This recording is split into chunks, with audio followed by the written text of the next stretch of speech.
Welcome to Common Mind. So now we are going to start with the 2024 first paper of elementary mathematics CDS.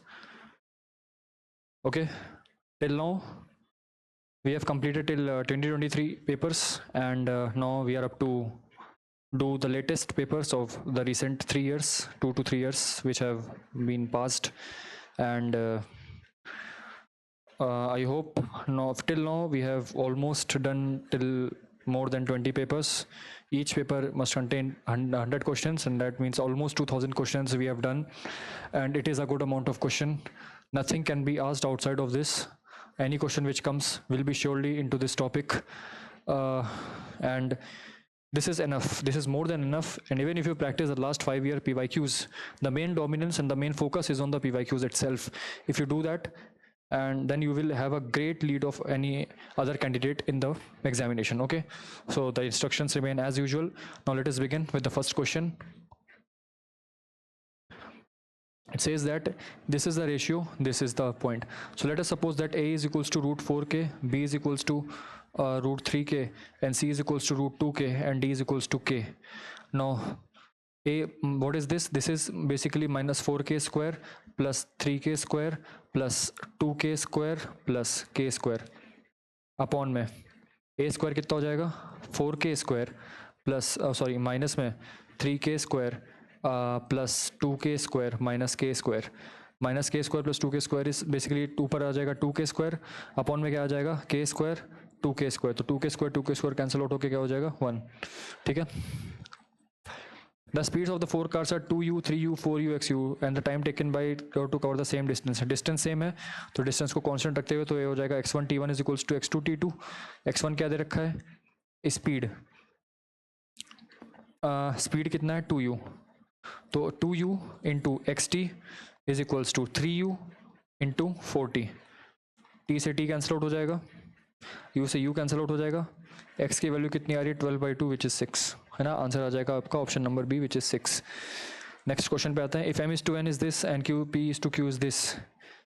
Late us suppose m की value है k, n की value है 2k, p की value है 3h और q की value है 4h. तो 2m प्लस 4p कितना हो जाएगा 2k plus 4 into 3 that is 12h upon में n कितना हो जाएगा 2k प्लस 12h. तो 2k plus 12h 2k plus 12h cancel out होकर हो जाएगा 1:1 विच इज ऑप्शन नंबर ए. ठीक है. Next question says that if the rate of interest is 5%, what would be the difference between the compound interest and the simple interest received on 10,000 after 3 years. देखिए आपको दो formula याद रखना है. कौन कौन सा?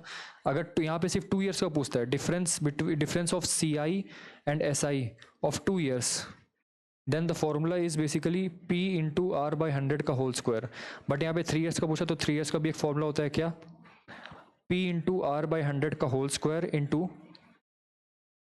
3 प्लस R by 100 ये होता है. ठीक है. तो P की वैल्यू कितनी है 10,000 इंटू R कितना है 5% by 100 का होल स्क्वायर इंटू 3 प्लस 1/20. ठीक है. तो ये 1/20 का स्क्वायर कितना हो जाएगा 1/400. तो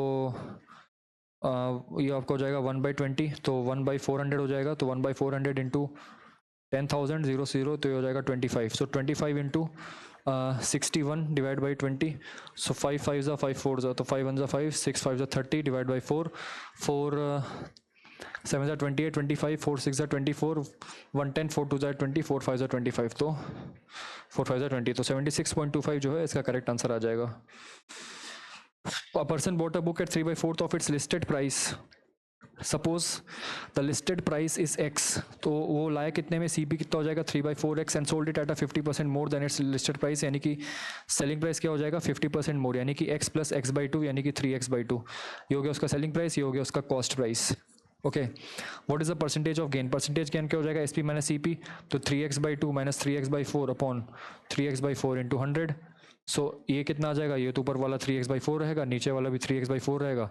तो इंटू 100 करोगे तो टोटल 100% ही आ गया एक तरह से. ठीक है. तो उसका परसेंटेज गेन कितना हुआ 100%. The difference between the interior angles and the exterior angles of a side. देखिए इंटीरियर एंगल्स होता है n-2 into 180 divide by n. Minus में एक्सटीरियर एंगल होता है आपका 360 divide by N, that is equals to 144 दे रखा है। अब यहाँ पे हिट एंड ट्रायल लगाते हैं, बाकी बार बार सब्स्टिट्यूट करके देखने से कोई फ़ायदा नहीं है। 12 रखोगे यहाँ पे तो कितना आ जाएगा 10/12 इंटू 180, सो 12 1 से 12 60 150, तो 150 यहीं पे आ गया, 150 minus 12 150 minus 30 that is equals to 120 which is not 144, तो 12 तो नहीं होगा। 16 रख के देखते हैं, तो 14/16 इंटू 180, तो 16 1 जा 16, 4 4 जा 16, माइनस में 360/16, 4 4 जा 4 9 जा 4 2 जा 8, 110, 4 2 जा 8, 20, 4 5 जा 20, 22.5, 4 4 जा 16, 4 20, 4 5 जा 20, 2 2 जा 4, 2 7 जा 5 3, 3 1 5 divided by 2, 2 1 जा 2 11, 2 5 जा 10, 157 माइनस 22 करोगे तो वो तो 144 से कम हो जाएगा, तो 16 भी नहीं होगा। 18 minus 2 is 16, 16 by 18 is this, तो 1 हो जाएगा 160 माइनस 18 यानी कि 20, 160 माइनस 20 इज 140, ये तो नहीं होगा। 20 रख के देखते हैं, तो 20 minus 2 is 18, 18 by 20 into 180, so this is 9 2 7 162, 162 minus 20 करोगे तो कितना आ जाएगा 18, तो 162 माइनस 18 कितना हो जाएगा 4 144, तो लास्ट जो वाला ऑप्शन है 20 वो इसको सेटिस्फाई कर रहा है, तो आंसर इज 20। नेक्स्ट क्वेश्चन पे आते हैं, if the sum and the product of the roots of a quadratic equation are 2 and minus 100, sum यदि 2 है तो इक्वेशन क्या बनेगी X square minus sum of roots into x plus product of roots, तो मेरे पास ये इक्वेशन आ रही है, ठीक है। तो पहला स्टेटमेंट क्या बोला है, there are infinitely many equations having there are infinitely many such equations having different roots, किसी भी एक इक्वेशन की सिर्फ एक ही रूट हो सकती है, किसी दो इक्वेशन की, मतलब कहने का मतलब है there are infinitely many such equations, मतलब ऐसी बहुत सारी इक्वेशन बन जाएगी जिनके सम ऑफ रूट्स 2 है माइनस 100 ये हैं, जिनके पास दो अलग अलग रूट्स हो सकते हैं। ऐसा नहीं होता है, हमेशा एक यूनिक इक्वेशन बनती है, ठीक है। So there is only one such equation and which is this, तो ये भी गलत है, ये भी गलत है। There is only one such equation which is x square minus 2x minus 100. So option number C is correct. There is no such equation. This is wrong. Okay. हमसे क्या बोल रहा है? If 2 is a polynomial, 0 of the polynomial, then what is the sum of the squares? यदि 2 0 है polynomial का, यानी कि p of 2 को रखते ही इसकी वैल्यू 0 हो जाती है, तो 2 क्यूब कितना हो जाएगा 8, 2 square 4 into 3 12 minus a equal to 0, so a की वैल्यू यहाँ से आ जाएगी 8, सो p ऑफ x की वैल्यू कितनी हो जाएगी X cube plus 3x square minus 6x minus 8। अब हमसे कह रहा है कि मतलब x माइनस 2 जो है, अगर x इक्वल टू 2 इसका रूट था तो x माइनस 2 इसका फैक्टर हो जाएगा। अब मैं x माइनस 2 को इससे डिवाइड करता हूँ तो कितना आ जाएगा x cube plus 3x square minus 6x minus 8, x square x cube minus 2x square, तो हो जाएगा 5x square minus 6x minus 8, ये तो हो जाएगा प्लस 5x, तो हो जाएगा 5x square minus 10x, minus गया यहाँ से तो 4x माइनस 8 आ जाएगा, प्लस में 4, तो 4x माइनस 8, तो बाकी बचे हुए फैक्टर क्या आ जाएंगे मेरे पास x square plus 5x plus 4, इसको मैं ओपन करूँगा तो x square plus 4x plus x plus 4, तो कितना हो जाएगा x into x plus 4 plus 1 into x plus 4, तो x plus 1 into x plus 4 आ जाएगा इसका नए नए रूट, ठीक है। देन यानी कि x इक्वल्स टू -1 एक रूट आएगा और x इक्वल्स टू -4 एक दूसरा रूट आ जाएगा, तो हमसे कह रहा है कि स्क्वायर इसका कितना हो जाएगा, sum of the squares will be 1 plus 4 sorry 1 plus 16 that is equal to 17 which is option number B, ठीक है। If t is equal to cos 79, then what is this value equals to? This is equals to 1 upon under root 1 minus t square, and this is 1 minus t. So 1 minus t can be written as under root 1 minus, under root 1 minus t into under root 1 minus t, and नीचे can be this can be written as under root 1 minus t into under root 1 plus t. ये cancel out हो जाएगा, मेरे पास क्या बचेगा इसी भी है, यानी कि under root 1 minus T upon under root में 1 plus T, option number A, sorry option number D, under root में 1 माइनस टी अपॉन में 1 plus T. Suppose this is the polynomial given and this is another polynomial given, are the polynomials. If alpha, beta, gamma, delta are the zeros of px, are the zeros of px, okay. That means px can be written as x minus alpha, x minus beta, x minus gamma and x minus delta. and alpha, beta, gamma, lambda are the polynomials of or the zeros of qx. That means qx can be written as x minus alpha, x minus beta, x minus gamma, x minus lambda. It is asking what is the ratio of this subtraction upon this. So if you subtract this, you will get as x minus alpha, x minus beta, and x minus gamma is common. You will get x minus delta minus x plus lambda. और नीचे तो पहले से वो है ही क्या, x minus alpha into x minus beta into x minus gamma. तो ये और ये कैंसिल आउट हो जाएगा, बचेगा क्या, x और x कैंसिल, तो लैम्डा माइनस डेल्टा बचेगा मेरे पास. ठीक है, which is option number B. Next question पे आते हैं. हाँ, ये वाला एक क्वेश्चन देखिए, हमसे कह रहा है कि cos थीटा की वैल्यू ये है. ठीक है, अभी cos theta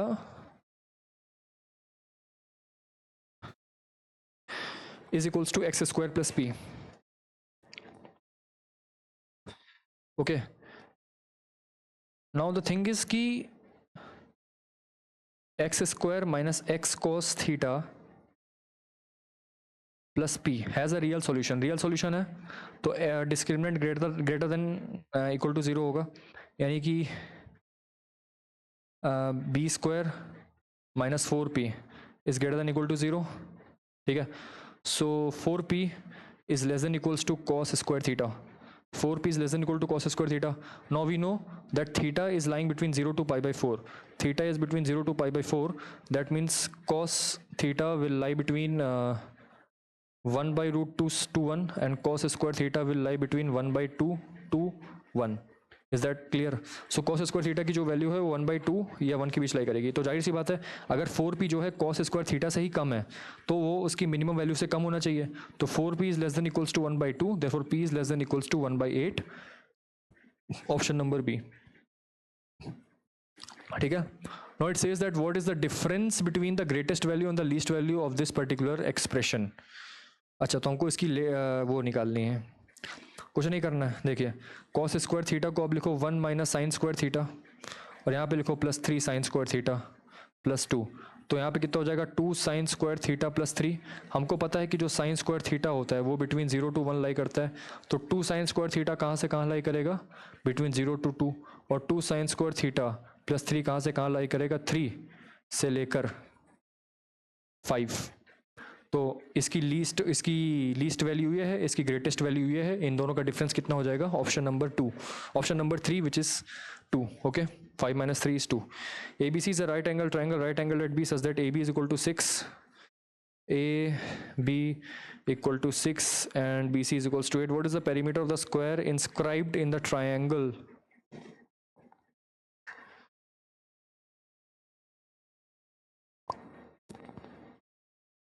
Into this. Okay, हमारे पास एक ट्राइंगल है. अगर ये साइड S है तो ये वाली साइड 6 माइनस एस हो जाएगी. अगर ये S है तो ये 8 माइनस एस हो जाएगी.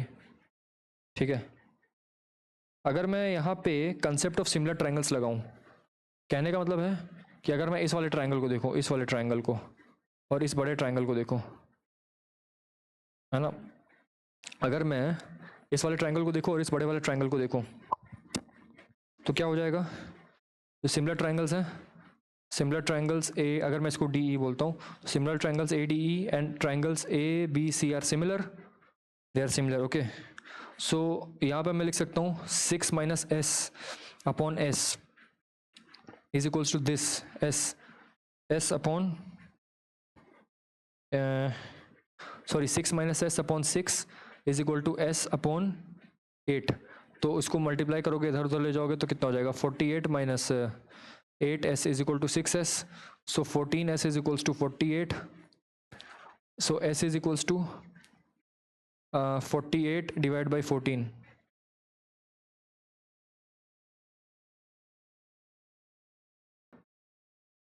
तो 4s कितना हो जाएगा, 4 से मल्टीप्लाई कर दोगे तो 2 7s, तो that is equals to 96 by 7 centimetre will be the perimeter.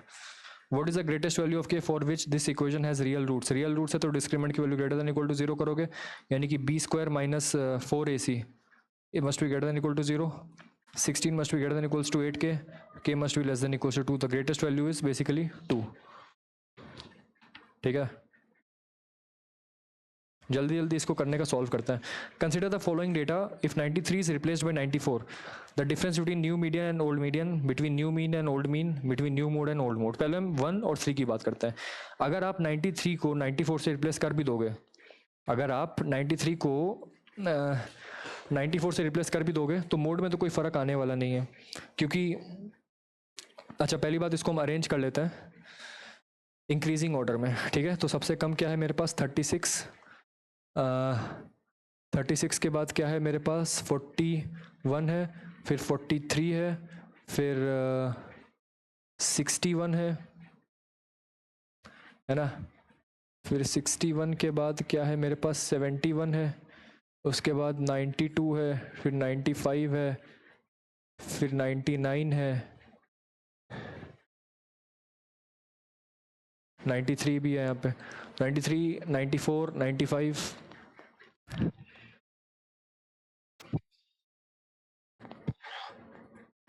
है ना, 99,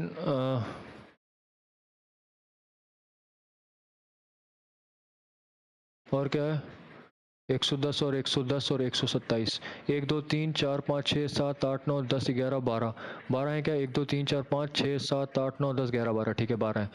अगर मैं बात करूँ 93 को मैंने रिप्लेस कर दिया 94 से, तो 12 ऑब्जर्वेशन है.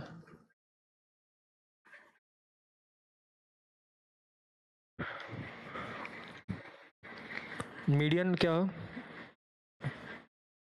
मीडियन हो जाएगा आपका n/2th observation plus n/2 plus 1th observation by 2, यानी कि 6th प्लस 7th ऑब्जर्वेशन का हाफ, 4 5 6 और 7, यानी कि पहले क्या था मीडियन ये, अब क्या है मीडियन ये, तो कितना हो जाएगा 5, 185 डिवाइड बाई 2, 2 9 सा 18, 2 2 सा 4, 110, 92.5, और यहाँ से कितना करेगा 6, 186 डिवाइड बाई 2, 2 9 सा 18, 2 3 93. तो डिफरेंस जो है 0.5 का है, ना कि 1 का, तो पहला स्टेटमेंट तो गलत है. तीसरा स्टेटमेंट आया तो difference between the new mode and the old mode, new mode कितना है 110, ओल्ड मोड भी कितना है 110, तो इस 0, तो डिफरेंस ये वाला सही है, तीसरा सही है. दूसरा हमसे कह रहा है कि मीन का डिफरेंस लेस देन 0.1 होगा. अब देखिए मीन आपने एक उससे चेंज करी है, एक वर्ड से, तो बहुत बड़ी वैल्यू होने पे जो फ़र्क आता है वो 0.1 से तो बहुत कम फ़र्क आता है. अगर आपने सिर्फ एक यूनिट चेंज करी है तो ज़्यादा फ़र्क नहीं आता है, उससे 0.1 या उससे कम ही फ़र्क आता है. तो second statement is also true, बस the first statement is wrong. Okay, second and third statement is correct. What is the digit at the 100th place of a number. अगर आप ध्यान से देखो तो इसके जो लास्ट के 2 डिजिट हैं वो 25 है. ठीक है, तो यदि मैं 25 की पावर 1 करूँगा तो 25 आएगा, 25 की पावर 2 करूँगा तो 125 आएगा, 25 की पावर 3 करूँगा तो 625 आएगा.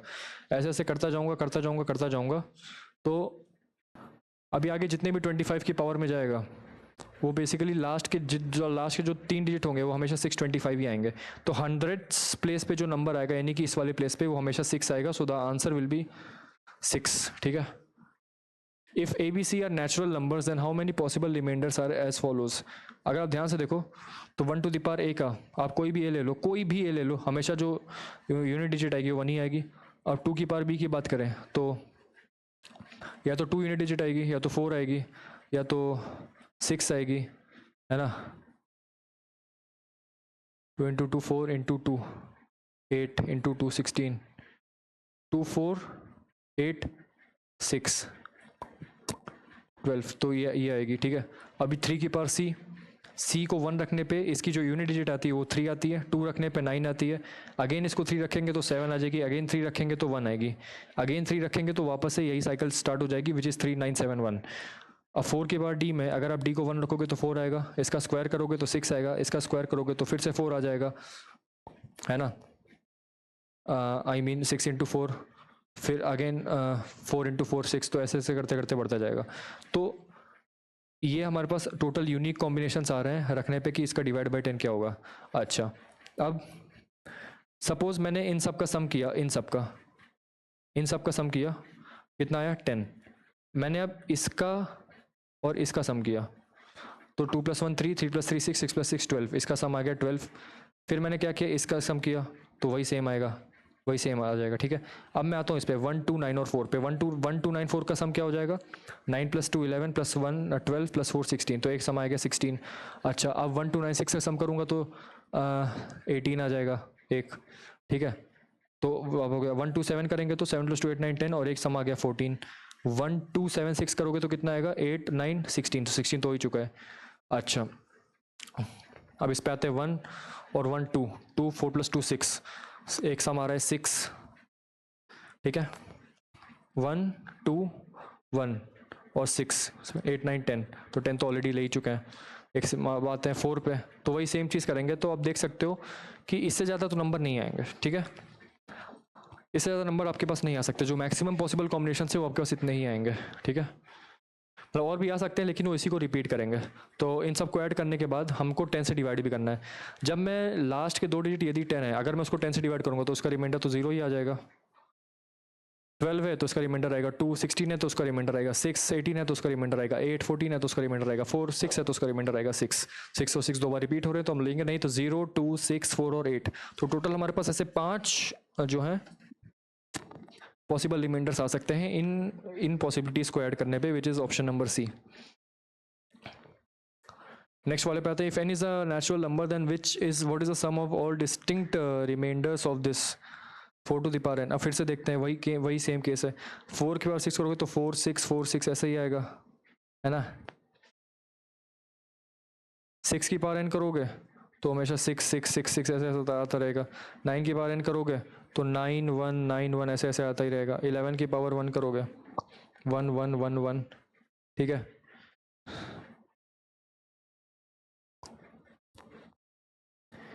अगर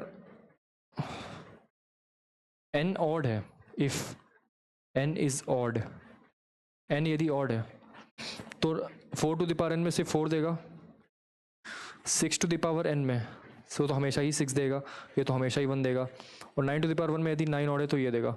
यानी कि 4 6 9 और 1, इस वाले केस में मेरा क्या आ रहा है, ऑड आ रहा है। और जब ये 6 होगा और ये 1 होगा तो ये ऑड, ये इवन होगा जब ये इवन होगा। तो ऑड करने पे सम कितना आ रहा है, 6 + 4 10, 19 + 1 20। इवन करने पे सम कितना आ रहा है, 14। तो ऑड करने पे सम को अगर हम 10 से डिवाइड करेंगे तब तो 0 रिमाइंडर देगा, 0। और जब इस केस में आप 10 से डिवाइड करोगे तो इसका रिमाइंडर आ जाएगा 4।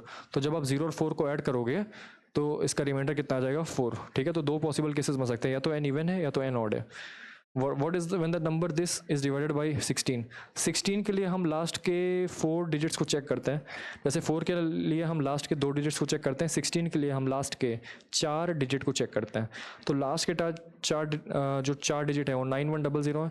अब इस 9100 को मैं 16 से डिवाइड करूँ तो कितना रिमाइंडर बचेगा, 16 5 सा 80, 110, 16 6 सा 96, 4 और 114 140, 16 8 सा 128, तो कितना रिमाइंडर बचा, 12।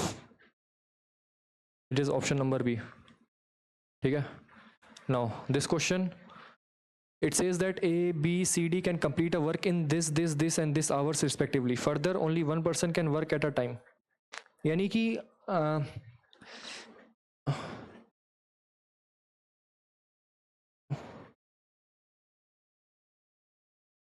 ए का 1 घंटे का काम कितना है, 1/3। बी का 1 घंटे का काम कितना है, 1/6। सी का 1 घंटे का काम कितना है, 1/9। डी का काम 1 घंटा कितना है, 1/12। Further only one person can work at a time in each hour, यानी कि 1 घंटे में एक आदमी ही काम कर सकता है। और nobody can work for 2 consecutive hours, यानी कि 2 घंटे लगातार कोई काम नहीं करेगा और 1 घंटे में सिर्फ एक ही आदमी काम करेगा इन ईच आवर, ठीक है। Now it is not necessary to engage all. What is the minimum number of hours. अब देखिए, इसमें ज़रूरी तो नहीं है कि हम सभी को सभी एंगेज करें। What is the minimum number of hours. अगर हमको टाइम कम करना है तो हमें सबसे ज़्यादा जो एफिशिएंट होगा, more the efficient worker, more the efficient working, more will be the time, less will be the time, less will be the time. तो अगर मैं सबसे फर्स्ट आवर में यदि मैं ए से काम करवाऊँ, फर्स्ट आवर में यदि मैं ए से काम करवाऊँ, और सेकंड आवर में मैं यदि बी से काम करवाऊँ, क्योंकि लगातार 2 घंटे में ए से काम नहीं करवा सकता, तो 1/3 + 1/6 कितना हो जाएगा, 3/6, दैट इज़ 1/2। तो 1/2 काम जो है 2 घंटे में हो गया. What is the minimum number of hours they will take to finish the work? So 1/2 work done in 2 hours. So one work will be done by 4 hours. यानी कि 4 घंटे में ये लोग काम खत्म करेंगे जब ए बी ऑल्टरनेटली करेंगे काम. ठीक है, नेक्स्ट पे आता है. ये वाला क्वेश्चन अच्छा क्वेश्चन है, ज़्यादा कुछ करना नहीं है इसमें, बस थोड़ा सा मैनिपुलेशन है, इसको रफ में कर लेते हैं. क्वेश्चन में हमारे पास गिवन है P is equals to A plus under root में A square plus B cube की पावर 1/3 प्लस ए माइनस में under root A square plus B cube की पावर 1/3. ठीक है, ये हमको दे रखा है. सपोज मैंने माना इसको x है ना, और इसको मैंने माना y. सो p की वैल्यू क्या है? Simply x plus Y. हमसे क्वेश्चन में पूछा है p क्यूब प्लस 3pb की वैल्यू बताने के लिए. ठीक है, सॉल्व करते हैं इसको. सो p क्यूब कितना हो जाएगा? That is x plus Y whole cube, and that is nothing but x cube plus y cube plus 3xy, and that is x plus Y. So X cube plus Y cube, इसको open करते हैं तो कितना हो जाएगा? That is A plus under root A square plus B cube plus A minus under root A square plus B cube plus 3 times X into Y. A plus B into A minus B, that is A square minus B square की power I guess 1/3 into x plus Y. X plus y को भी फिलहाल ऐसे ही रहने देते हैं. ठीक है, यहाँ से ये कैंसिल आउट हो जाएगा, यहाँ से ये कैंसिल आउट हो गया, बी क्यूब माइनस बी की पावर, तो -3b बचा into x plus Y plus 3 times P B. No what is this x plus Y? X plus Y is nothing but p, so that is 2a minus 3pb plus 3pb. This gets cancelled out and you are left with 2a. ठीक है, so the answer is 2a. ठीक है, next question पे आता है. A plank of wood 4.25 meter and 3.4 meter wide is to be cut into square pieces of equal size. How many square pieces of largest size can be cut? Suppose this is 425 centimeter and 340 centimeter. This is the total area. Now square pieces have to be cut. है ना.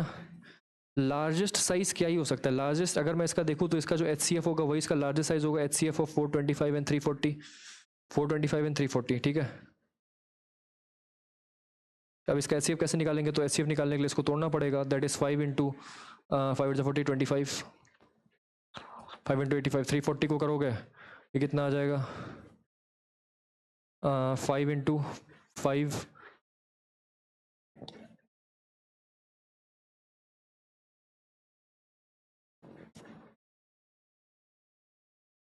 5 into 5 कितना हो जाएगा? 5 6 30, 45 is 45 into 68, 85 can be written 17 into 5 also, 68 can be 17 into 4 also. तो 5 और 17 into 17, तो ये आपका HCF हो जाएगा विच इज़ 17 5 85. 85 जो है मेरा HCF हो गया. तो जो 85 मेरा HCF हो गया, तो that is equals to the side of square piece, side of squares. ठीक है, ये मेरा हो गया side of squares. So total number of squares कितने हो जाएंगे? टोटल नंबर ऑफ स्क्वायर कितने हो जाएंगे? That is equals to 425 into 340 upon में 85 इंटू 85. ठीक है, तो ये तो 5 हो जाएगा और ये कितना हो जाएगा? 4, है ना. सो टोटल नंबर ऑफ स्क्वायर्स कितने बन सकते हैं? 20. बट द सिंस ये ऑप्शन में कहीं भी हमको दे नहीं रखा है, ये ऑप्शन हमको कहीं भी 20 तो दे ही नहीं रखा है. ठीक है, 20 दे नहीं रखा है तो जाहिर सी बात है इस क्वेश्चन को ड्रॉप होना था. तो ये क्वेश्चन ड्रॉप भी हो चुका है. इस क्वेश्चन को कमीशन ने कंसिडर नहीं किया है, ये क्वेश्चन ऑलरेडी ड्रॉप हो चुका था बिकॉज यहाँ पे 20 आंसर था और ये ऑप्शन में कहीं भी मैच नहीं कर रहा था. नेक्स्ट वाले सवाल पे आया, हमसे पूछ रहा है इसका और इसका HCF क्या है. तो इसका HCF अगर मैं देखूँ, इसका फैक्टर एक क्या निकल रहा है? x³ minus 5y whole cube तो कितना हो जाएगा x माइनस 5y, तो एक फैक्टर है, और दूसरा फैक्टर क्या हो जाएगा plus B square plus a b 5xy। अगर आप ध्यान से देखो तो एक फैक्टर आपके पास आ रहा है, कौन सा, x माइनस 5y, एक फैक्टर यानी कि x इक्वल्स टू 5y जो है। अगर मैं x इक्वल्स टू 5y इसमें पुट करूँ तो क्या ये इसको सेटिस्फाई कर रहा है, एक बार ट्राई करके देख लेते हैं। सो अगर मैं इसको देखूँ तो कितना हो जाएगा 125y क्यूब माइनस में 20y क्यूब माइनस में 4 इंटू 5 माइनस 20y क्यूब, एक मिनट, एक्स स्क्वायर है ना ये, एक्स स्क्वायर में क्या हो जाएगा 25y स्क्वायर, तो 25 इंटू 4 इज़ 100, तो 100 हो जाएगा ना 100 minus 20y cube, so this is 25y cube 5y cube minus 5y cube 0, तो ये 0 आ रहा है, जाहिर सी बात है x माइनस 5y इसका भी एक फैक्टर बन चुका है। अगर मैं x इक्वल्स टू 5y यहाँ पे रखूँगा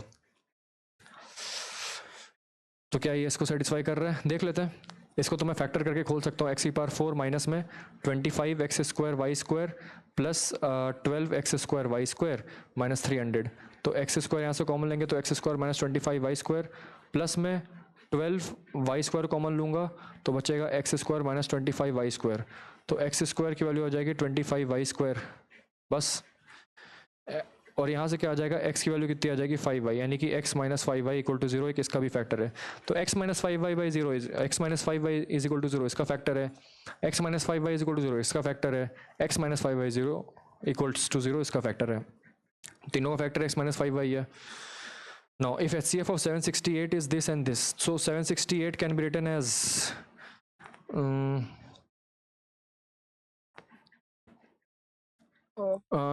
2 into 1 minute. 768 can be written as 4 to the power 4 into 3, right?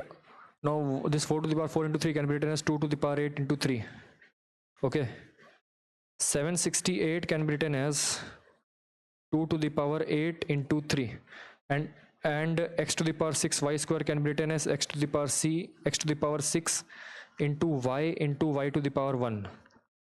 So अगर मैं यहाँ पे 2 की पावर 8 को फर्दर मैं अगर 768 को ऐसे भी मॉडिफाई कर सकता हूँ, 2 की पावर 6 इंटू 3 इंटू 2 की power square into, that's it. तो अगर मैं यहाँ से HCF निकालने की कोशिश करूँ तो अगर मैं इसको इससे कंपेयर करूँ तो x की वैल्यू 2 आ रही है और y की वैल्यू क्या आ रही है 3, और वैसे भी अगर आपको ना समझ में आए तो इसका HCF क्या निकलेगा 2 की पावर 6 इंटू 3, और अगर मैं इसको 32xy से कंपेयर करूँ तो 2 की पावर 5 इंटू 2 इंटू 3 लिख सकते हैं इज इक्वल्स टू 32xy। 32 से 32 गया तो 2 इंटू 3 की वैल्यू x इंटू वाई है, x की वैल्यू यहाँ से 2 हो जाएगी, y की वैल्यू 3 आ जाएगी, जो कि हम यहाँ पे ऑलरेडी निकाल चुके हैं। तो x प्लस वाई की वैल्यू कितनी आ जाएगी 5, ठीक है। What is the smallest natural number such that this is divisible by 910? 910 को मैं लिख सकता हूँ 13 इंटू 7 इंटू 10। तो भैया हाईएस्ट वैल्यू जो है, हाईएस्ट में अगर आप n को 12 रखते हो, सपोज अगर मैं यहाँ पे n को 12 रख दूँ तो ये कितना हो जाएगा 13 into 12 into 11 and so on till कहाँ तक 1 तक जाएगा, तो 7 भी कट जाएगा, 10 भी कट जाएगा और 13 तो कट ही गया, तो जाहिर सी बात है n की वैल्यू कितनी आ जाएगी 12, which is the least smallest natural number. The expression this is divisible by, okay, now this expression, its unit digit will be always 5, whatever is the power, no matter what the power is, its unit digit will be always 5, and its unit digit, now we know that 7 की power 1 is 7, 7 to the power 2 units digit is 9, 7 to the power 3 units digit is 3, and 7 to the power 4 units digit is 1, 7 to the power 5 again 7, that means after every 4 it repeats itself. Now this is 555, this 555 is basically multiple of 3 something something, right? 3 into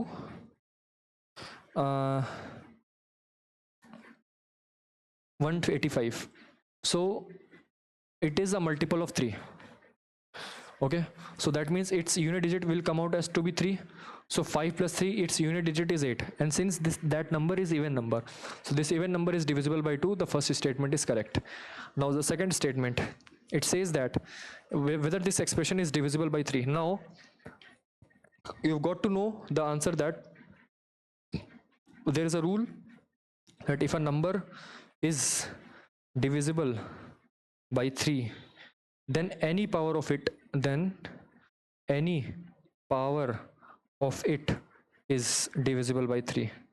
Any power of it is divisible by 3. Okay, so let us check. Is this number divisible by 3? So the sum is 15. Yes, this number is divisible. Is this number divisible by 3? Yes, the sum is 21. So therefore this number is also divisible by 3. So no matter how much power, if the base number is divisible by 3, then this whole particular number is divisible by 3. So the second statement is also correct. Okay. Now what about the divisibility criteria by 37? 555 can be written as 37 into, if we write the 37, then 37 into 1, 37, 185. 37 into 5 is 185. So 37 into 15. Now 777 can be written as 37 into 21. Okay. So now both are divisible by 37.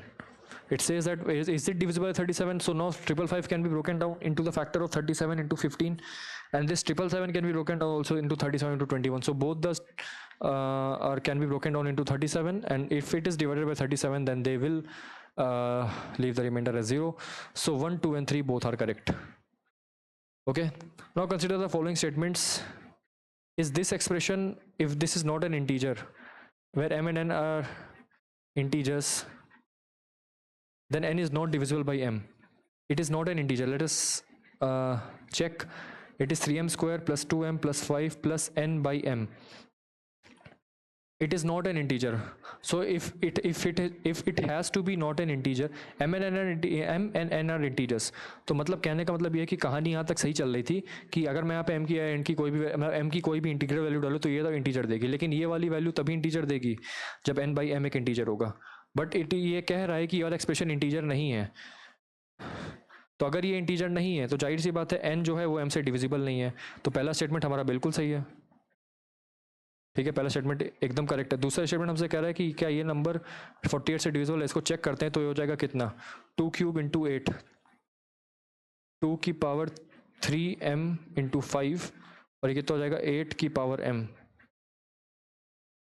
है ना. सो 8m यहाँ पे common लेंगे तो कितना हो जाएगा 1 + 5, that is equal to 6 into 8 की पावर m. तो अगर बोल रहा है कि for all whole numbers m, whole numbers में क्या क्या वैल्यू आती है, m की वैल्यू आती है 0 1, m की वैल्यू आती है 0 1 2 3 एंड सो ऑन. अगर मैं m को 0 रखूंगा तो नंबर आएगा 6, m को मैं 1 रखूंगा तो नंबर आएगा 48, m को 2 रखूंगा तो 6 into 8 square, 6 into 8 cube and so on. तो क्या ये सभी के सभी 48 से डिविजिबल है? नहीं. 48 से ये डिविजिबल है, ये डिविजिबल है, यानी कि सारे के सारे नंबर्स डिविजिबल है except when m equal to 0 है. उस वाले केस में सिर्फ नंबर 6 रह जाता है जो कि अलोन 48 से डिविजिबल नहीं है. ठीक है, तो इसका आंसर करेक्ट होगा सिर्फ 1 ओनली, क्योंकि सिर्फ पहला स्टेटमेंट करेक्ट, दूसरा वाला स्टेटमेंट करेक्ट नहीं है. अगर नेचुरल नंबर सिर्फ होता तो दूसरा वाला स्टेटमेंट भी हमारा करेक्ट होता. The sum of two positive numbers is 40 if the GM of these numbers is lower than their M by 20%, यानी कि जीएम जो है वो मेरा एम से 20% लेस है. So M minus A M by 5 that is equals to 4am by 5 is equals to gm. So the sum of two positive numbers is 40. Okay, so a plus b by 2 is 20. So 4 into 20 upon 5 is equals to geometric mean. So it is 4, तो geometric mean की value आ जाएगी 16, और arithmetic mean की value कितनी आ जाएगी 20, है ना. What is the difference between the two numbers? तो a plus b की वैल्यू 40 है, रूट ए बी की वैल्यू 16 दे रखी है ना. ए बी की वैल्यू कितनी है 256. a माइनस बी का होल स्क्वायर करोगे तो और कितना आ जाएगा a plus B square minus 4 times A B, तो that is equals to 1600 minus में 4 टाइम्स ए बी, 4 इंटू 256, 6 और 24 4 2 2 2 1024. तो 1600 माइनस 1024 कितना आ जाएगा 675, यानी कि a माइनस बी का जो होल स्क्वायर है that is equals to nothing but 576. And हमको पता है 576 किसका स्क्वायर होता है 24 का स्क्वायर होता है. तो 24 का square is equals to a minus B का square, therefore a minus B की वैल्यू यहाँ से कितनी आ जाएगी 24, which is option number C. ठीक है, 50 men can complete a work in 40 days. Okay, They begin the work together, but a batch of 5 men left. तो टोटल वर्क कितना है? Total work 2000 after each period of 10 days. तो 10 days के लिए work कितना हुआ? 50 मैन द्वारा for 10 days. Work done in first batch is equal to 500. So remaining work कितना बचा? 1500. यहाँ जाएगा. अब नंबर ऑफ वर्कर्स मेरे पास कितने बचे? 5 घट गए. 10 दिन यहाँ लगे. 1500. अब 5 घट गए तो 45 बचे. 45 10 दिन काम करेंगे तो 450 वर्क डन होगा. 450 वर्क डन होगा ना. ठीक है. अगर 45 वर्कर्स 10 डेज काम कर रहे हैं तो 450 वर्क डन होगा. तो वर्क डन कितना हुआ यहाँ पे? 450. रिमेनिंग वर्क कितना हो जाएगा? 1050. तो 10 दिन यहाँ लग गए. अब बचा ओवर कितना है? 1050. अब 5 वर्कर और चले गए. तो पहले 50 थे, अब 10 चले गए तो कितने बचे? 40. अब काम करेंगे 10 दिन के लिए तो टोटल 400 वर्क डन होगा. फिर से यहाँ पे 10 दिन इन्होंने काम किया, टोटल वर्क डन 400 होगा. तो रिमेनिंग वर्क कितना हो जाएगा? 650 रिमेनिंग वर्क होगा. अच्छा, फिर से 5 वर्कर चले गए तो मेरे पास कितने बचे? अब 35 वर्कर बचे. So work done will be equals to 350. Remaining work will be equals to 300. अब ये जो रिमेनिंग वर्क डन किया हुआ है अब 10 दिन और काम हुए तो यानी कि अब हमारे पास 20 लोग चले गए तो बचे कितने? 30. अब वो 30 10 दिन में काम करेंगे तो टोटल का टोटल 300 काम कर ले जाएंगे. तो रिमेनिंग वर्क मेरे पास अब कितना बच जाएगा? 0. रिमेनिंग वर्क अब मेरे पास कितना बच जाएगा? 0. ठीक है. तो यहाँ पे 10 दिन काम किया, यहाँ 10 दिन काम किया, यहाँ 10 दिन काम किया, यहाँ 10 दिन काम किया, यहाँ 10 दिन काम किया. तो टोटल कितने दिन काम कर लिया? 50 दिन. तो हमारा आंसर कितना हो जाएगा? Option number B which is 50. अगर आप इस एक्सप्रेशन को ध्यान से देखो तो ये जो क्वांटिटी लिखी हुई है ये 2 प्लस समथिंग बता रही है. तो 1/2 plus something. No 1/2 plus something is this quantity is always greater than 2. अगर ये क्वांटिटी 2 होती तो इसका आंसर 0.5 होता. अगर ये क्वांटिटी 2 से बढ़ी जा रही है तो जाहिर सी बात है इसका वैल्यू 0.5 से कम ही होगा है. तो आंसर इसका ऑप्शन नंबर ए हो जाएगा. आप समझ रहे हैं ना? कहने का मतलब है कि यहाँ पे लिखा हुआ है 1/2 प्लस समथिंग. अभी समथिंग कुछ भी हो सकता है, हमें उससे कोई मतलब नहीं. अगर सपोज समथिंग 0 होता तो ये 1/2 होता. 1/2 की वैल्यू 0.5 होती तो आंसर ये होता. लेकिन अगर आप 2 में कोई वैल्यू बढ़ा के जोड़ो यानी कि डिनोमिनेटर बढ़ गया और डिनोमिनेटर जैसे ही बढ़ गया तो न्यूमरेटर अपने आप कम हो जाएगा. तो यानी कि जो x की वैल्यू है 0.5 से कम हो जाएगी. So option number A is the correct answer. A bottle contains spirit and water in the ratio 1:4. Let us suppose K के रेशियो में है तो स्पिरिट की वैल्यू K है और वाटर की वैल्यू 4K है. Another identical bottle contains spirit and water in the ratio 4G और वाटर है G. In what ratio should the mixtures in the two bottles be mixed? तो mix करोगे तो spirit की वैल्यू कितनी हो जाएगी? 4G प्लस K और वाटर की कितनी हो जाएगी? 4K plus G is equals to 1/3. तो कितना हो जाएगा? 12G plus 3K is equals to 4G plus K, sorry 4K plus G. So 11G is equals to K. ठीक है. तो पहली बोतल का मैंने K लिया था तो मैं K/G लिखूंगा तो K/G हो जाएगा तुम्हारा 11/1. तो 11:1 के रेशियो में हम मिक्स करेंगे. ठीक है. नेक्स्ट वाले सवाल पे आते हैं. सपोज ये वैल्यू है x.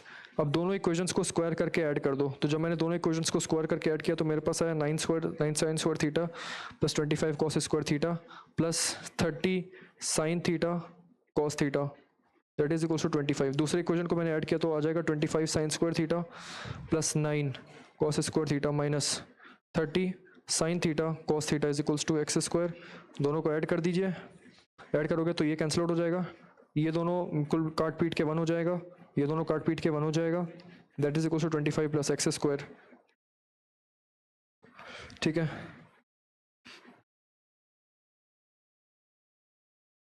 सो एक्स स्क्वायर की वैल्यू 9 आ जाएगी एक्स की वैल्यू कितनी आ जाएगी +-3, ऑप्शन में -3 दे रखा है तो उसी को लगा देंगे। नेक्स्ट वाले सवाल पे आता है। अगर मैं यहाँ से x⁴ के कॉमन ले लूँ तो मेरे पास बचेगा 1 + x² + x⁴ + x⁴ अगर मैं x⁴ के अगर यहाँ से मैं x² कॉमन ले लूँ तो मेरे पास बचेगा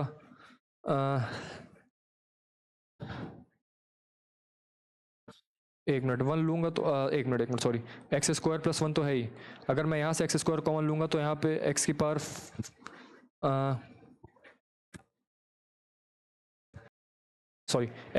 कॉमन लूँगा तो क्या बचेगा x² + 1, तो x² + 1 ऑलरेडी कॉमन था, ये बाहर आ जाएगा तो यहाँ अंदर आ जाएगा x⁴ + 1 और x⁴ के, तो फाइनल एक्सप्रेशन मेरा पॉलिनोमियल का क्या बनेगा, ये बनेगा।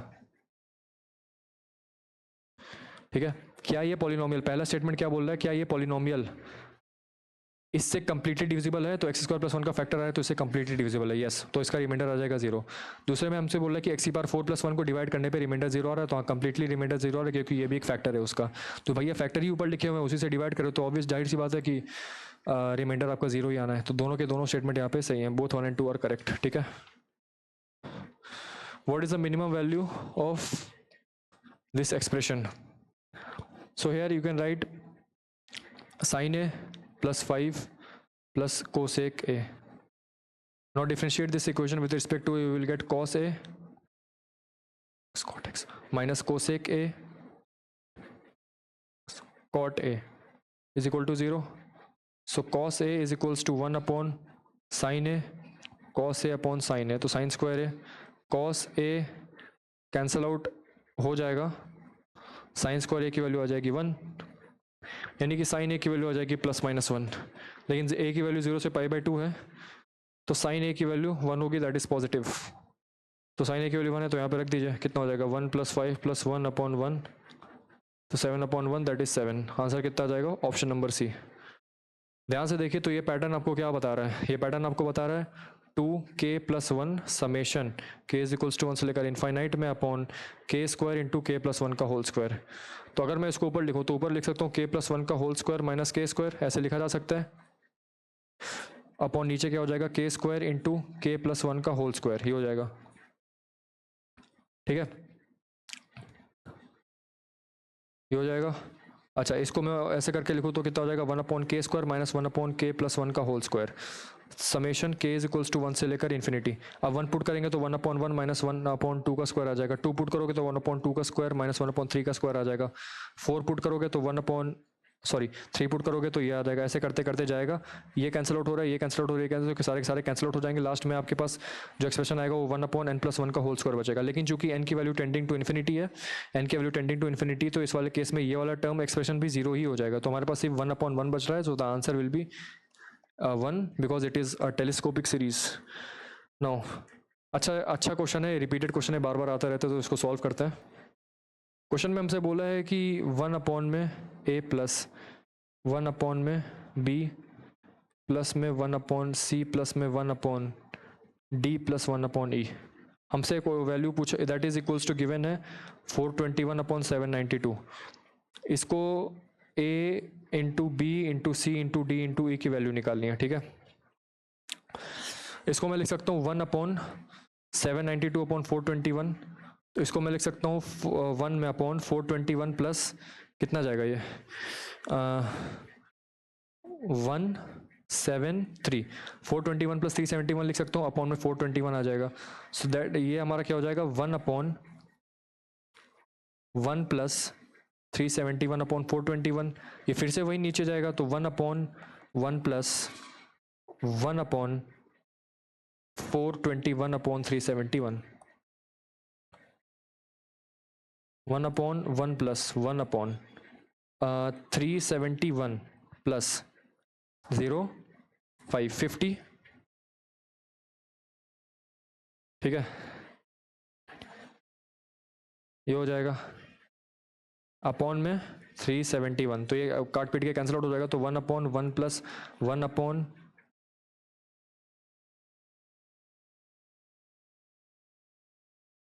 1 सॉरी एक गलती हो गई यहाँ पे, ये 972 है, ये 972 है। ठीक है, तो ये 972 होगा, सो ये नहीं होगा, यहाँ से देखिएगा 1/972/421, इसको लिखा जा सकता है 1/421 इंटू 2 करेंगे क्योंकि 3000 के पार निकल जाएगा, तो 421 इंटू 2 कितना हो जाएगा 2842 प्लस में 972 माइनस 842 कितना हो जाएगा 031 130, सो 130/421 अपॉन में 421, दिस इज 2, तो काट पीट के 2 आ जाएगा, तो 1/2 प्लस 1/421/130। तो यहाँ से हम देख सकते हैं क्या कि ए की जो वैल्यू है, अगर इसे कंपेयर करूँ तो ए की वैल्यू कितनी आ जाएगी 2, ठीक है। अगर इसको देखें तो 1/2 प्लस 1/130, अभी 3 टाइम जाएगा तो ये 390 हो जाएगा, 390 प्लस अपॉन में 130 प्लस में 390, तो कितना हो जाएगा ये 421 माइनस 390 13, दैट इज़ 31, तो 31/130 आप इसको ऐसे लिख सकते हो, ये कट पीट के फिर 3 हो जाएगा। तो अगर आप यहाँ से देखो तो इसको मैं ऐसे लिख सकता हूँ 1/2 प्लस 1/3 प्लस 130/31, तो अगर आप यहाँ से कंपेयर करो फिर से तो बी की वैल्यू कितनी आ जाएगी, ये आ गई बी की वैल्यू, तो बी की वैल्यू कितनी आ जाएगी 3, तो ए की वैल्यू आ गई 2, बी की वैल्यू आ जाएगी 3, ठीक है। इसको फर्दर यदि मैं अगर मैं इसको करूँ तो कितना हो जाएगा 31 इंटू 4 124, यानी कि अपॉन 3 प्लस 124/31 प्लस 6/31, तो ये हो जाएगा 4, ठीक है।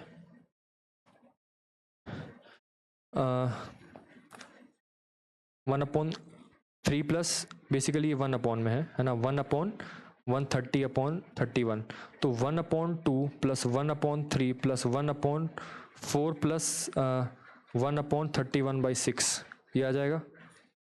तो फर्दर ऐसे सॉल्व करूँ तो आ जाएगा 4 प्लस 1/5 प्लस 1/6। तो अब ध्यान से देखो तो पैटर्न क्या बना मेरे पास 1/2 प्लस 1/3 प्लस 1/4 प्लस 1/5 प्लस 1/6, तो ये आ गई ए की वैल्यू, बी की वैल्यू, सी की वैल्यू, डी की वैल्यू, ई की वैल्यू, तो लगातार वही आ रहा है।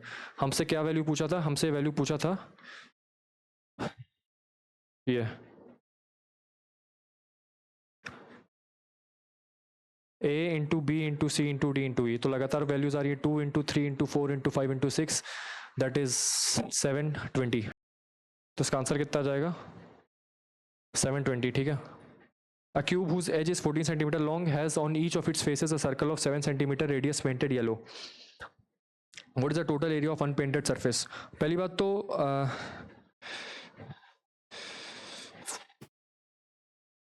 क्यूब का टोटल एरिया कितना हो जाएगा 6 इंटू एस स्क्वायर, ये हो जाएगा दैट इज इक्वल टू 14 का स्क्वायर 196। खैर faces a circle of 7 centimetre, यानी कि pi into r square into 6, तो 7 6 42 इंटू 22, और ये हो जाएगा 6 इंटू 14 स्क्वायर, ठीक है। माइनस करोगे तो आ जाएगा 196 इंटू 6 6 3 7 5 1176 माइनस 42 इंटू 22 कितना हो जाएगा 80 8 4 2 2 924 5 252 स्क्वायर सेंटीमीटर जो है हमारा आंसर आ जाएगा। कैसे मैंने किया पूरे क्यूब का total surface area minus total 6 surfaces, total 6 circle बने थे क्योंकि क्यूब के पास 6 फेसेस होते हैं, तो क्यूब के पास 6 फेसेस होने के कारण उसका जो एरिया हो जाएगा कितना हो जाएगा पाई आर स्क्वायर, तो 6 इंटू सर्कल, एक सर्कल का एरिया पाई आर स्क्वायर, तो 6 सर्कल का एरिया कितना हो जाएगा 6 इंटू पाई आर स्क्वायर और 6 इंटू साइड स्क्वायर, तो इसका मैंने माइनस किया, हमसे अनपेंटेड एयर सरफेस का एरिया पूछा था, तो ये आपका अनपेंटेड हो जाएगा, ठीक है। नेक्स्ट पे आते हैं। From a circular metal plate of radius 7 centimeter thickness, this a sector is cut out of an angle 150 degree. The remaining piece is molded into spherical bead of radius r.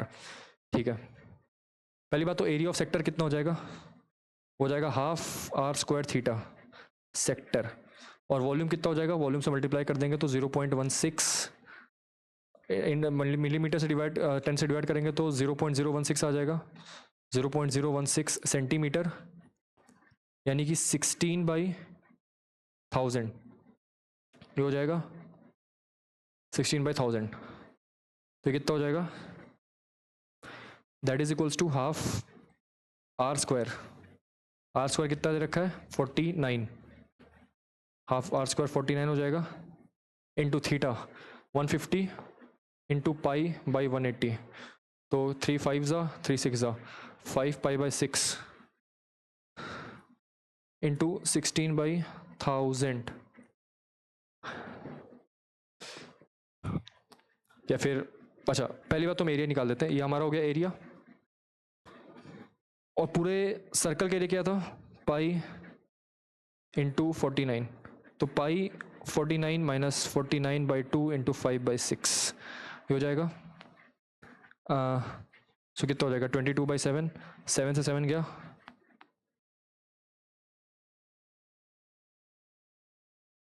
और into 16 by 1000 है, that is equals to 4 by 3 pi r cube. यानी कि ये जो volume मेरे पास आया, इस volume को हम किस में यूज़ करें, स्फेरिकल बीड बनाने में जिसका रेडियस आर है, ठीक है। तो यहाँ से पाई कैंसिल आउट हो जाएगा, ठीक है। तो कितना बचा मेरे पास, इसको सॉल्व करेंगे, so it will come out like 22 into 49 minus में 22 into 35 upon 2 into 6, so into 16 by 1000। कहने का मतलब है कि यहाँ पे आ जाएगा आपका 16 भी आएगा, और नीचे आपका 1000 आ जाएगा, और 16 यहाँ पे भी आएगा, 1000 यहाँ पे भी आ जाएगा। तो 2 3 ज़ा 6, 2 8 ज़ा 2, यहाँ से 4 ज़ा। अब इस सब को आप जब सॉल्व करोगे ना, तो इसका आंसर अप्रॉक्सीमेटली 0.7 के आसपास आएगा, ठीक है। नेक्स्ट सवाल पे आते हैं। The chord A B of a circle with centre at O is 2√3 times the minor segment. इस क्वेश्चन को अच्छे, क्वेश्चन में मेरे पास बोल रहा है कि कॉर्ड, ये हमारे पास एक सर्कल है, ठीक है, एक हमारे पास ये सर्कल है, इस सर्कल में एक कॉर्ड है ए बी, ठीक है, एक कॉर्ड है A B with centre as O, is the chord A B of a circle with centre at A B की जो लेंथ है वो 2√3 times the height of the minor segment, यानी कि ये आपकी हाइट है, that is equals to 2√3 times the H. तो अगर मैं यहाँ पे बोलता हूँ ये, अगर ये एंगल थीटा है, तो ए बी की वैल्यू कितनी हो जाएगी यहाँ से,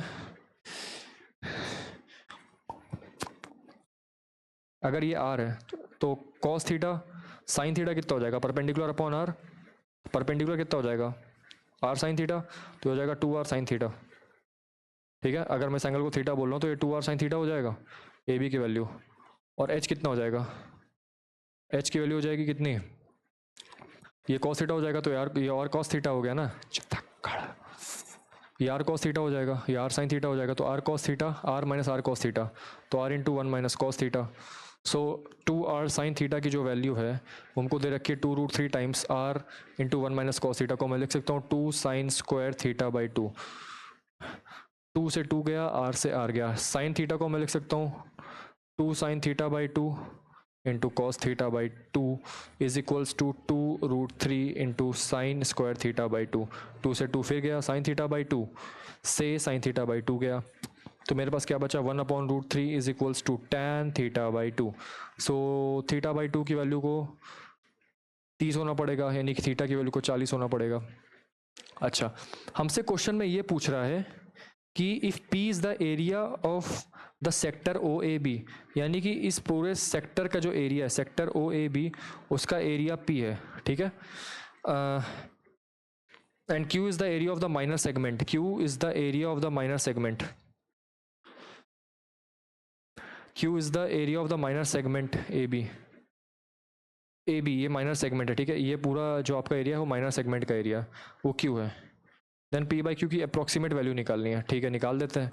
तो भैया जो सेक्टर का एरिया होता है वो होता है half r square theta radians, ठीक है, यानी कि हाफ आर स्क्वायर थीटा की वैल्यू कितनी आ गई, पाई बाई 3 रेडियंस, तो पाई बाई 6 आर स्क्वायर, ये आ गई मेरे पास सेक्टर का एरिया, ठीक है। सॉरी, अगर थीटा की वैल्यू 60 आई है तो इस पूरे की 120 हो जाएगी ना, तो थीटा की वैल्यू 120 हो गई, so 120 into pi by 180 that is equals to 2/3, so 2 pi by 3, so 2 से 2 कैंसिल हो गया, तो pi by 3 r square, sorry sector का जो एरिया आया मेरा कितना आ जाएगा, pi by 3 r square. Segment का एरिया निकालने के लिए कैसे करोगे, सेगमेंट का एरिया कैसे निकालेंगे, तो वो बेसिकली सेक्टर का एरिया माइनस ट्राइंगल का एरिया। सो सेक्टर का एरिया हो जाएगा pi by 3 r square minus triangle कितना हो जाएगा हाफ इंटू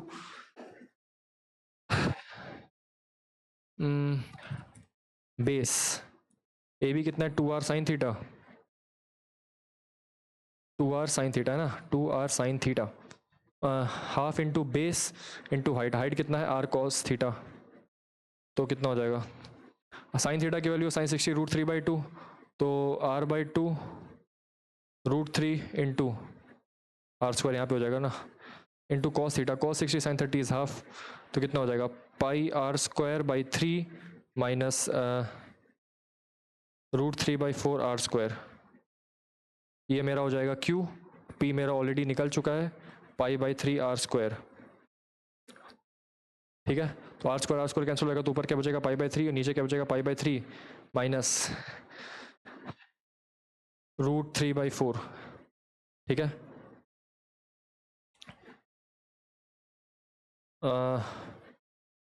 तो 3.14 upon 3 upon 3.14 into 4 minus 3 root 3 upon में 3 इंटू 4, 3 से 3 कैंसिल आउट हो जाएगा, सो 3.14 into 4 upon 3.14 into 4 minus 3 into 1.7, सो कितना हो जाएगा ये 4 4 6 1 4 1 4 5 4 3 12 12.56 upon 12.56 minus 7 3 1 2 55 5.1, so 12.56 upon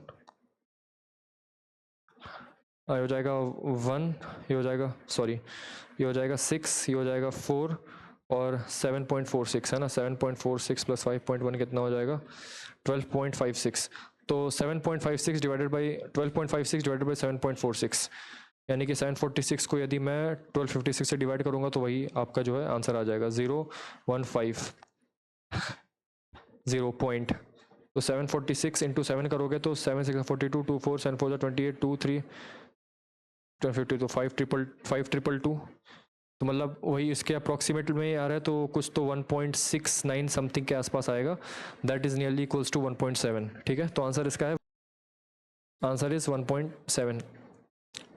What is the area of the region between two concentric circles if the length of the chord of a outer circle touching the inner circle at a particular point on its circumference is 14 centimeter? The length of a chord of the outer circle, यानी कि ये value आपको दे रखी है 14, तो ये वाली value हो जाएगी 7 यहाँ से लेकर यहाँ तक की, और ये वाली वैल्यू भी हो जाएगी 7, ये आपको दे रखा है कैपिटल आर, ये दे रखा है आपको स्मॉल आर। हमसे कह रहा है area of the region between the concentric circles is basically nothing but pi r square minus small r square, तो यहाँ से आप देख सकते हो कि r square minus r square की वैल्यू 49 है, इस 49 को यहाँ रख दो तो पाई इंटू 49 हो जाएगा, दैट इज 22/7 इंटू 49, तो 7 4 154 जो है आपका करेक्ट आंसर आ जाएगा, ऑप्शन नंबर ए। नेक्स्ट क्वेश्चन पे आते हैं। In a right angle triangle ABC, AB is equal to 15, BC is equal to 20 and AC is equal to 25. Further BP, what is the difference in the area of triangles PAB and PCB? बहुत ही simple है, ज़्यादा कुछ कठिन नहीं है।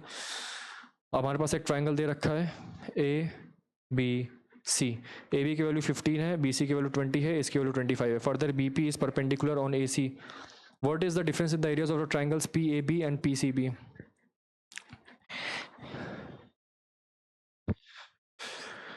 आपने एक projection theorem पढ़ा होगा कि ए बी स्क्वायर की जो वैल्यू होती है that is equals to A P into P C in a right angle triangle, तो ए पी स्क्वायर कितना हो जाएगा 225 is equals to A P into A C not B C, A B square is equals to A P into A C that is equals to A P into A C की value कितनी हो जाएगी 25, सो A P की value कितनी हो जाएगी 9, और यहाँ से अगर ये वाली 9 हो गई तो ये वाली वैल्यू 16 हो जाएगी, प्रोजेक्शन फार्मूला से। अगर हम अब मैं इसकी एरिया निकाल देता हूँ तो ट्राइंगल पी ए बी का एरिया कितना हो जाएगा पी ए बी, यानी कि हाफ इंटू बेस कितना है 9 इंटू हाइट, अब ये वाली हाइट कितनी है, वाली हाइट भी निकालनी है, तो इस हाइट को निकालने का एक फॉर्मूला क्या होता है B D square is equals to A D dot D C, तो बी डी स्क्वायर कितना आ जाएगा ए डी कितना है 9 और अच्छा ये बी पी है सॉरी पी, तो बी पी एक मिनट बी पी स्क्वायर कितना हो जाएगा B P square is equals to A P dot PC, AP की वैल्यू 9 है, इसकी वैल्यू 16 है, तो 3 इंटू 4 विच इज़ 12, तो इसका आंसर आ जाएगा 12। तो हाफ इंटू 9 इंटू 12 है ना, माइनस ट्राइंगल PCB का एरिया कितना है, half into 12 into 16, so this is 6, this is 96, this is 6, this is 63, so 96,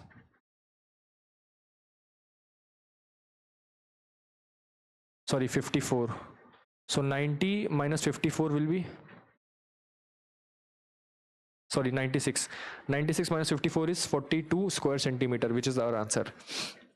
ठीक है, let the positive numbers a1 a2 a3 and so on be this, यानी कि if p is the gm of this, यानी कि a1 into a2 and so on till a n की power 1 by n का यह p है, और q किसका है, a की power n plus 1 and so on till a की पावर 3n, और कि टोटल कितने नंबर्स हैं 2n, तो 1/2n हो जाएगा ये। ठीक है, what is the GM of 3n numbers, यानी कि मेरे पास ये जो 3 नंबर्स हैं इसका जीएम क्या होगा, तो जीएम हो जाएगा ये a1 into a2 and so on till a की पावर 3n की पावर 1/3n, ऐसे लिखा जा सकता है। अगर मैं इसको सेपरेट करूं तो इसको सेपरेट करके मैं लिख सकता हूँ a1 into a2 and so on till a की पावर n की power 1/3n multiplied by a n plus 1 से लेकर a 3n की पावर 1/3n, ऐसे लिखा जा सकता है।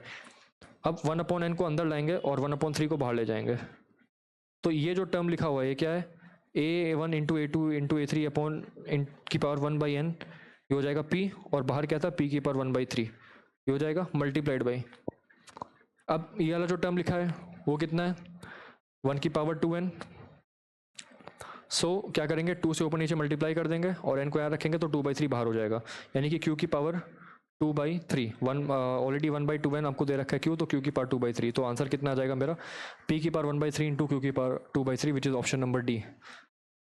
The cost price of y articles is equal to the selling price of y is to z, यानी कि y की वैल्यू अगर 5k है, z की वैल्यू यदि 4k है, so 5k into cost price of one article is suppose c, cost price per article is C and selling price per article is S, that is equals to selling price of Z articles, selling price of Z articles is Z into 4k, k से k cancel out हो जाएगा। what is the profit percentage, so cost price is nothing but 4 into selling price divided by 5, so selling profit percentage पूछा है, तो profit percentage क्या होता है, profit percentage होता है आपका S minus C upon C into 100, तो S तो ऑलरेडी आपको दे रखा है, C आपका हो जाएगा 4s/5 अपॉन में 4s/5 इंटू 100, तो हो जाएगा s/5 into 5/4s into 100, S से एस गया तो 1/4 इंटू 100 कितना हो जाएगा, दैट इज 25%। ठीक है, option number B.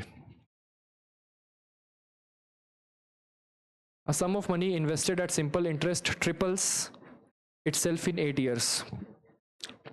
Simple interest तो SI कितना है, PRT/100, P into R into T है 8 अपॉन 100, ट्रिपल्स कर लिया तो amount is equals to simple interest plus principal and becomes n times in 20 years। What is the value of n,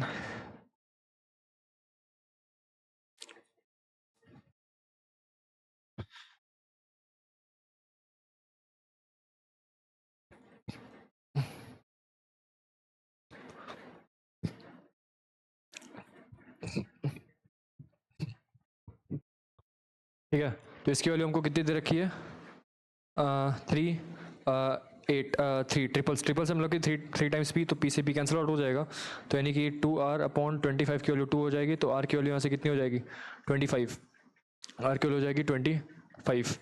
what is the value of n, अब हमसे बोल रहा है कि बिकम्स n टाइम्स, तो अमाउंट की वैल्यू हो जाएगी SI plus p, that is equals to n times p। SI की वैल्यू कितनी हो जाएगी p into r 25 upon 100 into t हमसे पूछा हुआ है, plus p is equals to n times p, 20 की मतलब 20 दे रखा है बेसिकली, तो p से p कैंसिल आउट हो जाएगा 4 और हो जाएगा 5, तो 5 plus 1 is equals to n, तो n की वैल्यू कितनी हो जाएगी 6। सिंपल सा सिंपल इंटरेस्ट का फॉर्मूला है, ठीक है, सिंपल इंटरेस्ट का फॉर्मूला है, बस और कुछ करना नहीं है, सिंपल इंटरेस्ट का फॉर्मूला। और चूंकि सम ऑफ मनी 3 टाइम्स हो जाएगा तो बेसिकली अमाउंट होता है ना कि सिंपल इंटरेस्ट, तो अमाउंट इज क्या होता है, amount is equal to simple interest plus the principal. If the work done by X man, तो work done number of man into number of hours into number of days upon work done is equals to M2 into H2 into D2 upon W. W से W cancel हो जाएगा. M1 कितने हैं X, days कितने हैं x plus one, तो x into x plus one is equals to man कितने हैं एक्स प्लस फाइव और डेज कितने हैं एक्स माइनस टू, तो x square plus x equals to x square minus two x plus five x plus three x minus ten. तो यहाँ से कटेगा तो 2x की वैल्यू 10 हो जाएगी, x की वैल्यू कितनी हो जाएगी यहाँ से 5. Option number A. If a plus B is to B plus C is to C plus A की वैल्यू ये दे रखी है, तो इसकी वैल्यू क्या होगी. अगर मैं थोड़ी देर के लिए a को 2 मानता हूँ, b को 3 मानता हूँ, b को 3 मानता हूँ, c को 4 मानता हूँ, c को मैंने 4 माना, a को मैंने 2 माना, तो देखिए सॉल्व हो गई प्रॉब्लम. अगर a को आप 2 मानोगे, b को 3 मानोगे और c को 4 मानोगे, तो a प्लस बी करोगे तो 5 आएगा, b प्लस c करोगे तो 7 आएगा और c प्लस a करोगे तो 6 आएगा. तो a minus b plus c कितना हो जाएगा, 2 माइनस 3 माइनस 1 प्लस 4 इज 3, और a plus b minus c कितना हो जाएगा, 5 माइनस 4 इज 1, तो 3:1 का रेशियो आ गया. सिंपल सा डायरेक्टली मैंने यहाँ पे निकाल दिया. ठीक है, नेक्स्ट पे आते हैं. Let x be the compound interest at the end of 3 years on a sum of ₹1000 at a rate of this. What at the end of 3 years, what is the difference between x and y? So x is the compound interest. Compound interest is compounded annually, so it is p 1 plus r by 100 to the power n. So x is equals to p, that is 1000 into 1 plus 10 by 100. 1 plus 1 by 10 is 11 by 10 into 3. So 1000 upon में 1000 into 1331, ये गया यहाँ से, गया यहाँ से. सो x की value आ जाएगी 1331. Now what is the value of y? y कितना आ जाएगा, P R T by 100, p into R into T by 100, so that is equals to 330 y. जब मैं दोनों को सब्ट्रैक्ट करूंगा y की वैल्यू 330 आ गई, सब्ट्रैक्ट करोगे तो 100, एक मिनट, ये P into R into T 1000 है ना, ये 2 0 गया है यहाँ से.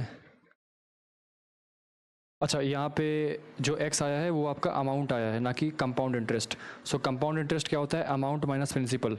तो अमाउंट माइनस प्रिंसिपल कितना हो जाएगा, 1331 minus 1000, that is equals to 331. Now this 331 is x. Okay, x की जो वैल्यू है 331 है और y की वैल्यू 330 है, तो रुपीज़ 1 का जो है डिफरेंस आ जाएगा. ठीक है, नेक्स्ट क्वेश्चन पे आता है. In a quadrilateral ABCD, AB6 एक क्वाड्रिलेटरल मेरे पास ऐसे कोई गिवन है, ऐसा कोई क्वाड्रिलेटरल है. ठीक है, ABCD, AB की वैल्यू 6 है, BC की वैल्यू 18 है, CD की वैल्यू 6 है, DA की वैल्यू 10 है. If the diagonal BD is equals to x, तो देखिए हमसे ये पूछा ट्रायंगल इनइक्वालिटी का लॉ लगाना है. ट्रायंगल BCD में अगर ट्रायंगल इनइक्वालिटी का लॉ लगाएं तो sum of any two sides must be greater than the third side and difference of any two sides must be less than the third side. So 12 must be less than x. तो यहाँ से जो value आई वो आ गई कितनी, 12 से 24 के बीच में, और यहाँ पे वही सेम वैल्यू कहाँ से कहाँ तक आएगी, 4 से लेकर 16 तक. ठीक है, तो अगर मैं इसका कॉमन निकालूं तो कॉमन क्या आ रहा है, 4, 12, 16 और 24. एक वैल्यू हमको 4 से 16 दे रखी है, यानी कि यहाँ से लेकर यहाँ तक, और एक वैल्यू दे रखी है 12 से लेकर 24 तक. तो कॉमन कौन सा आ रहा है, ये वाला और ये वाला रीजन आ रहा है. तो 12 से लेकर 16 जो है मेरा इसका करेक्ट आंसर हो जाएगा. सेकंड लास्ट क्वेश्चन क्या बोला है, in a quarter circle of radius r. एक मेरे पास क्वार्टर सर्कल है ये वाला, इस क्वार्टर सर्कल में एक सर्कल इंस्क्राइब्ड है ऑफ रेडियस r. ठीक है, सर्कल इंस्क्राइब्ड है रेडियस r का, यहाँ से ऐसे जा रहा है, ये वैल्यू है r. ठीक है, और ये पूरी वैल्यू अगर ये स्मॉल r है तो ये वैल्यू क्या हो जाएगी, capital R minus small r, है ना. हमसे ratio of capital R is to small r पूछ रहा है. ठीक है ना, तो अगर मैं यहाँ से साइन थीटा लूँ आर अपॉन में capital R minus small R, ठीक है। या फिर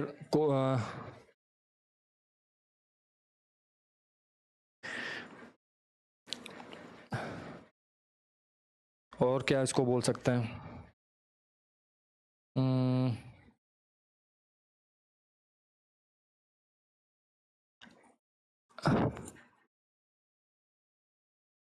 कोसेक थीटा क्या हो जाएगी, R minus small R upon small R, ठीक है। और ये हो जाएगा capital R minus small R minus 1 cosec 45। अगर ये एंगल 45 डिग्री है, जो कि है ना, क्यों? अब आप पूछोगे क्यों, तो ये वाली जो साइड है,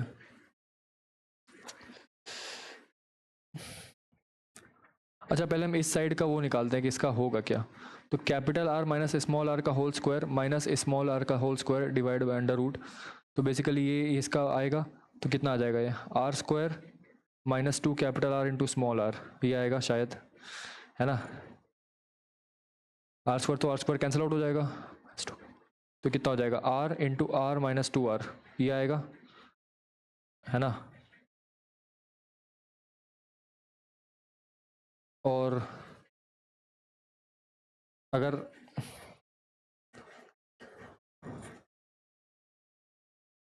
अभी अगर मैं इसको मानता हूँ कि ये वाला एंगल एकदम ऐसा 45 पे जा रहा है, तो यहाँ से आप निकाल सकते हो कि जो कोसेक 45 है, cosec 45 will be equals to capital R minus small R minus 1। इसको यहाँ ले जाओगे, कोसेक 45 √2 होता है, √2 + 1 ले जाओगे तो capital R upon small R की वैल्यू अपने आप आ जाएगी, that is √2 + 1 = 1, option number A, ठीक है। In a quadrilateral ABCD AB is equal to BC and CD is equal to D है। कहने का मतलब है कि एडजेसेंट साइड्स हमारे पास बराबर आ रही हैं। अगर किसी भी क्वाड्रिलेटरल में आपके पास एडजेसेंट साइड्स बराबर आ जाती हैं, यानी कि अगर ये वाली साइड इसके बराबर है और ये वाली साइड इसके बराबर है, तो हमारे पास जो क्वाड्रिलेटरल बन के आता है वो एक काइट आता है, ठीक है, दैट इज अ काइट, है ना। whenever we are having equal adjacent sides of two distinct pairs, whenever we are having equal adjacent sides with two distinct pairs, है ना, two distinct pairs, then we get a kite which is a parallelogram, which is a basically quadrilateral. और जो kite के diagonals होते हैं, जो kite के diagonals होते हैं वो परपेंडिकुलर होते हैं, ठीक है, जो काइट के डायगोनल्स होते हैं वो परपेंडिकुलर होते हैं। तो अगर इस क्वाड्रिलेटरल का एरिया निकालना है तो क्या हो जाएगा, half into cross product of diagonals, तो half into modulus of D1 cross modulus of D2 cross sine theta. अब मैंने बोला कि जो इन डायगोनल्स के बीच का एंगल है 90 डिग्री है, तो साइन 91 हो जाएगा, that is equal to half into D1 into D2। अब AC एक डायगोनल है, BD एक डायगोनल है, तो 6 इंटू 12 कर दीजिए यहाँ से, तो कितना आ जाएगा 36 square centimetre will be the answer. तो इसी के साथ हम यहाँ पे जो CDS 2024 का जो फर्स्ट पेपर है उसका फर्स्ट पार्ट हम कंप्लीट करते हैं। आसानी था, ज़्यादा कुछ मतलब खास तो नहीं था, लेकिन इसमें थोड़ी सी सिली मिस्टेक्स होने के चांसेस हैं, और जितना जल्दी हो सके, जितनी ज़्यादा प्रैक्टिस रहेगी उतने कम टाइम में आप ज़्यादा नंबर ऑफ क्वेश्चंस अटेम्प्ट कर पाएंगे। हमारा गोल होना चाहिए maximum number of correct questions को अटेम्प्ट करना। हमें पूरा पेपर सॉल्व नहीं करना है, हमें जितने ट्राई हो सके, जितने ज़्यादा से ज़्यादा नंबर ऑफ क्वेश्चंस को अटेम्प्ट करके उसको सही करना है बस। तो इसी को एंड करते हैं, थैंक यू।